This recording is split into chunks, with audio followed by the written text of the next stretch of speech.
Hi friends, Indira ಅಡುಗೆ ಮನೆಗೆ ಸ್ವಾಗತ.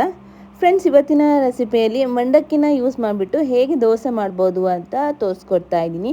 ತುಂಬ ರುಚಿಯಾಗಿರುತ್ತೆ, ಹಾಗೆ ತುಂಬ ಬೇಗನೆ ಮಾಡ್ಕೊಂಡ್ಬಿಡ್ಬೋದು. ಹೇಗೆ ಮಾಡೋದು ಅಂತ ನೋಡೋಣ. ಮೊದಲಿಗೆ ನಾವು ಇಲ್ಲಿ ಅಕ್ಕಿ ಮತ್ತು ಉದ್ದನ್ನ ನೆನೆ ಹಾಕೋಬೇಕಾಗತ್ತೆ. ನಾನಿಲ್ಲಿ ಈ ಗ್ಲಾಸಲ್ಲಿ 2 ಕಪ್ ಆಗೋಷ್ಟು ನಾನು ಅಕ್ಕಿನ ತಗೊಂಡಿದ್ದೀನಿ. ಸೊಸೈಟಿಯಲ್ಲಿ ಸಿಗುತ್ತಲ್ವ, ಅದೇ ಅಕ್ಕಿನ ತಗೊಂಡಿರೋದು, ದೋಸೆ ರೈಸು. ನಂತರ ಅದೇ ಕಪ್ಪಲ್ಲಿ 3/4 ಕಪ್ ಆಗೋಷ್ಟು ಉದ್ದಿನಬೇಳೆನ ತೊಗೊಂಡಿದ್ದೀನಿ. ಇದೆರಡನ್ನ ನೋಡಿ ತೊಗೊಂಡಿದ್ದೀನಲ್ಲ. ನಂತರ ಇದನ್ನು ನೀಟಾಗಿ ವಾಶ್ ಮಾಡ್ಕೋಬೇಕು. ವಾಶ್ ಮಾಡಿಕೊಂಡು ಇದಕ್ಕೆ ಸ್ವಲ್ಪ ನೀರು ಹಾಕಿಬಿಟ್ಟು ಒಂದು 6 ಅವರ್ ಅಥವಾ 4 ಅವರ್ ಇದನ್ನು ನೆನೆ ಹಾಕೋಬೇಕು. ನಾವು ಯಾವಾಗ ರುಬ್ಬಕ್ಕೆ ರೆಡಿ ಮಾಡ್ಕೊತೀವೋ ಆವಾಗ ನಾವು ಮಂಡಕ್ಕಿನ ನೆನೆ ಹಾಕೋಬೇಕಾಗತ್ತೆ. ಒಂದು 5ರಿಂದ 10 ನಿಮಿಷ ಹೊತ್ತು ನೆನೆ ಹಾಕ್ಕೊಂಡ್ರೆ ಸಾಕಾಗುತ್ತೆ.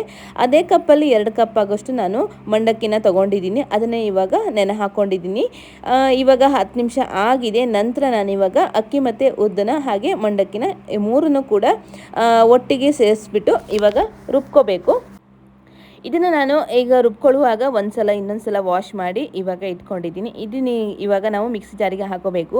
ನೀವು ಮಿಕ್ಸಿ ಜಾರಿಗೆ ಹಾಕೋಬೇಕಂತೇನಿಲ್ಲ, ಗ್ರೈಂಡರ್ಗೆ ಕೂಡ ಹಾಕ್ಕೊಂಡು ಚೆನ್ನಾಗಿ ರುಬ್ಕೋಬೇಕು. ನಾವು ಉದ್ದಿನ ದೋಸೆಗೆ ಹೇಗೆ ರುಬ್ಕೊಬೇಕಲ್ವ, ಅದೇ ರೀತಿಯಾಗಿ ಇಲ್ಲಿ ರುಬ್ಕೋಬೇಕು. ಮೊದಲಿಗೆ ನಾನು ಮಿಕ್ಸಿ ಜಾರಿಗೆ ಇವಾಗ ಅಕ್ಕಿ ಉದ್ದನ್ನ ನೆನೆ ಹಾಕಿ ಇಟ್ಕೊಂಡಿದ್ನಲ್ಲ, ಅದನ್ನು ಮಿಕ್ಸಿ ಜಾರಿಗೆ ಹಾಕೊತಾ ಇದ್ದೀನಿ. ನಂತರ ಅದ್ರ ಜೊತೆಗೇನೆ ಮಂಡಕ್ಕಿನ ಸೇರಿಸ್ಬಿಟ್ಟು ಇವಾಗ ನಾವು ಉದ್ದಿನ ದೋಸೆಯ ಹದಕ್ಕೆ ಇವಾಗ ರುಬ್ಕೋಬೇಕು. ಇವಾಗ ರುಬ್ಕೊಂಡಿರೋದನ್ನ ಒಂದು ಪಾತ್ರೆಗೆ ಹಾಕೊತಾ ಇದ್ದೀನಿ. ಇದನ್ನು ನಾವು ಓವರ್ನೈಟ್ ಈಗ ಇಟ್ಕೋಬೇಕು. ಪಾತ್ರೆಗೆ ಹಾಕುವಾಗ ಸ್ವಲ್ಪ ದಪ್ಪನೇ ಇಟ್ಕೋಬೇಕು, ತುಂಬ ನೀರೆಲ್ಲ ಹಾಕೊಳ್ಳೋಕೆ ಹೋಗಬೇಡಿ. ನಾವು ಯಾವ ರೀತಿ ಉದ್ದಿನ ದೋಸೆಗೆ ರೆಡಿ ಮಾಡ್ಕೊತೀವಲ್ಲ, ಅದೇ ಕನ್ಸಿಸ್ಟೆನ್ಸಲ್ಲಿ ಇದ್ರೆ ಸರಿಯಾಗುತ್ತೆ. ನೋಡಿ, ಇವಾಗ ಸ್ವಲ್ಪ ಹೊತ್ತು ಚೆನ್ನಾಗಿ ಮಿಕ್ಸ್ ಮಾಡಿಕೊಂಡು ಇದನ್ನು ಇವಾಗ ಒಂದು ಪ್ಲೇಟ್ ಮುಚ್ಚಿಬಿಟ್ಟು ಹಾಗೆ ಇಡಬೇಕು. ನಂತರ ಬೆಳಿಗ್ಗೆ ನೋಡಿ, ನಾನು ಇವಾಗ ದೋಸೆ ಮಾಡ್ಕೊಳ್ಳೋಕ್ಕೆ ರೆಡಿ ಮಾಡ್ಕೊತಾ ಇದ್ದೀನಿ. ಇನ್ನೊಂದು ಸಲ ಒಂದು ಸೌಟ್ ಹಾಕಿ ಇದನ್ನು ಸ್ವಲ್ಪ ಮಿಕ್ಸ್ ಮಾಡಬೇಕು. ನಂತರ ಇದಕ್ಕೆ ನಾನು ಒಂದು ಅರ್ಧ ಸ್ಪೂನ್ ಆಗೋಷ್ಟು ಸಕ್ಕರೆನ ಹಾಕ್ಕೊತಾ ಇದ್ದೀನಿ. ಹಾಗೆ ರುಚಿಗೆ ತಕ್ಕಷ್ಟು ಉಪ್ಪು, ಇದಿಷ್ಟನ್ನ ಹಾಕ್ಕೊಂಡು ಇವಾಗ ಚೆನ್ನಾಗಿ ಮಿಕ್ಸ್ ಮಾಡ್ಕೊಳ್ಳೋಣ. ಸಕ್ಕರೆ ಹಾಕ್ಕೊಳ್ಳೋದು ಏನಕ್ಕಂದರೆ ದೋಸೆ ಸ್ವಲ್ಪ ಕೆಂಪಗಾಗಿ ಬರುತ್ತೆ ಅಂತ ಹೇಳಿ ಇವಾಗ ದೋಸೆ ಕಾವಲೆ ಇಟ್ಕೊತಿದ್ದೀನಿ. ನಾವು ನೀರು ದೋಸೆಗೆಲ್ಲ ಯೂಸ್ ಮಾಡ್ತೀವಲ್ಲ, ಅದೇ ಕಾವಲೆನೇ ಇಟ್ಕೊಂಡಿದ್ದೀನಿ. ನಾವು ಈಗ ಸ್ವಲ್ಪ ಎಣ್ಣೆ ಹಾಕಿಬಿಟ್ಟು ನಂತರ ಒಂದೊಂದೇ ದೋಸೆನ ಇವಾಗ ಹಾಕೊತಾ ಇದ್ದೀನಿ. ಜಾಸ್ತಿ ಸ್ಪ್ರೆಡ್ ಮಾಡ್ಕೋಬೇಕಂತೇನಿಲ್ಲ. ನಾವು ಉದ್ದಿನ ದೋಸೆನ ಯಾವ ರೀತಿಯಾಗಿ ಮಾಡ್ತೀವಲ್ಲ, ಅದೇ ರೀತಿಯಾಗಿ ಮಾಡಬೇಕು. ನೋಡಿ ಎಷ್ಟು ಚೆನ್ನಾಗಿ ಹೋಲೋಲಾಗಿ ಬರ್ತಾ ಇದೆ. ನಾವು ಗ್ರೈಂಡರಲ್ಲಿ ರುಬ್ಕೊಂಡ್ರೆ ಇನ್ನೂ ಚೆನ್ನಾಗಿ ಹೋಲೋಲಾಗುತ್ತೆ. ಮಿಕ್ಸಿ ಜಾರ್ಗಿಂತ ಗ್ರೈಂಡರಲ್ಲಿ ನಾವು ರುಬ್ಕೊಂಡ್ರೆ ತುಂಬ ಚೆನ್ನಾಗಾಗುತ್ತೆ ದೋಸೆ. ನೋಡಿ ಎಷ್ಟು ಸಾಫ್ಟಾಗಿ, ಎಷ್ಟು ಮೃದುವಾಗಿ ಉದ್ದಿನ ದೋಸೆ ಥರನೇ ಆಗಿದೆ ನೋಡಿ.